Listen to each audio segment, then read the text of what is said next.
Israel जल रहा है, आसमान में धुएं का गुबार है और जमीन पर छाई है अफरा तफरी।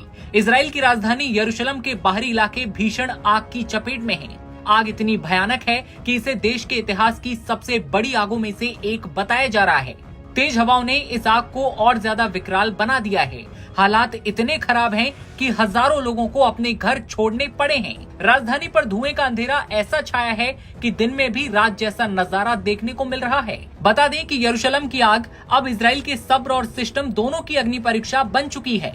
कई लोग अपनी कारों को छोड़कर आग की लपटों से दूर भागते हुए देखे गए। इजरायली मीडिया के मुताबिक 160 से ज्यादा बचाव और फायर फाइटर्स दल आग बुझाने के अभियान में लगे हुए हैं। दर्जनों विमान और हेलीकॉप्टर आग पर काबू पाने की कोशिश कर रहे हैं।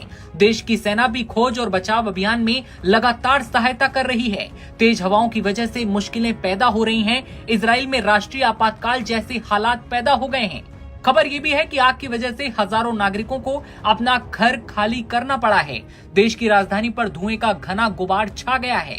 भयानक आग को नेशनल इमरजेंसी बताते हुए इजराइल के प्रधानमंत्री बेंजामिन नेतन्याहू ने चेतावनी दी है कि तेजी से बढ़ रही लपटें यरूशलेम तक भी पहुंच सकती हैं। उन्होंने और ज्यादा दमकल गाड़ियां और अग्निरोधक उपकरणों की जरूरत पर जोर देते हुए कहा, फिलहाल प्राथमिकता यरूशलेम की रक्षा करना है। आग बुझाने के लिए दमकल कर्मियों की मदद ली जा रही है। सेना को तैनात कर दिया गया है और इजराइल की आपातकालीन चिकित्सा सेवा मैगन डेविड एडोम ने कहा कि उसने अब तक 23 लोगों का इलाज किया है, जिनमें से 13 को जलने और धुएं की वजह से अस्पताल में भर्ती कराया गया था। चेतावनी दी गई है कि सैकड़ों नागरिक जंगल की आग से रिस्क में हैं। आग लगने के बाद हालात बद से बदतर होते जा रहे हैं। बता दें कि आग के कारण अधिकारियों को तेल अवीव को यरूशलेम से जोड़ने वाले मेन हाईवे रूट 1 को बंद करना पड़ा है। लोगों ने अपनी गाड़ियां उसी जगह पर छोड़ा और पैदल ही भागते गए। आग की लपटें सड़क पर आ पहुंची हैं। वीडियो फुटेज जो सामने आ रहे हैं वो बहुत ज्यादा डराने वाले हैं। कई तस्वीरें ऐसी हैं जो हम आपको दिखा भी नहीं सकते। आग को आवासीय इलाकों और एक कैथोलिक मठ की ओर बढ़ते हुए भी देखा गया।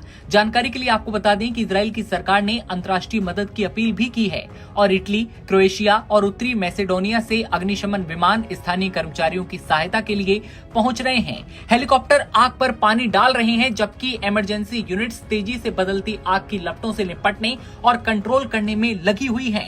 लेकिन यरूशलेम जल रहा है, आसमान में धुएं का गुबार उठा है और जमीन पर अफरा तफरी का माहौल देखने को मिल रहा है। ऐसे में इजराइल की इस आग को लेकर आपकी क्या राय है, कमेंट सेक्शन में बताइए और तमाम खबरें सबसे पहले देखते रहने के लिए बने रहिए नवभारत टाइम्स के साथ।